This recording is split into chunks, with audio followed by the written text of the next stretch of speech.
Kamakhyanagar block ବଡ଼ଶୁଆଳ ସରକାରୀ ଉଚ୍ଚ ବିଦ୍ୟାଳୟର ସୁବର୍ଣ୍ଣ ଜୟନ୍ତୀ ପାଳନ ପ୍ରସ୍ତୁତି ବୈଠକ ଅନୁଷ୍ଠିତ ହୋଇଯାଇଛି।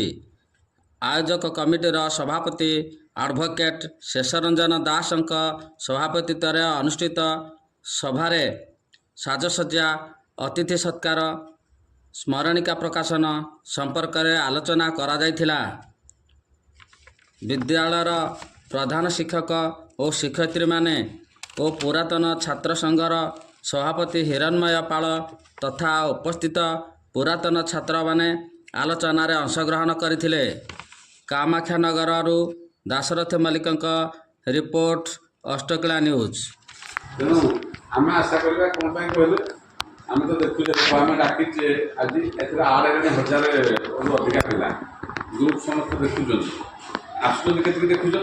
ତେଣୁ ଆମେ ବାହାରେ କଥା ଆମେ ପଶିକି ଯିବାର ନାହିଁ। ଆଉ ଯେହେତୁ ଆମେ ଆସୁଛେ ସମସ୍ତେ ଅନୁଷ୍ଠାନରେ ଲୋକ ବ୍ୟକ୍ତି କେହି ନୁହଁ, ତେଣୁ ଆମେ କ'ଣ କରିପାରିବା ଯେ ଅସୁବିଧା କ'ଣ? ସବୁ ଜିନିଷଟା ନିର୍ଭର ଟେଣ୍ଟ ଉପରେ, ଟେଣ୍ଟଟା ଉପରେ ସବୁ ନିର୍ଭର। ଆମ 3 ଜଣ ଉପରେ ମାନେ ଫଙ୍କସନ୍ଟା ନିର୍ଭର।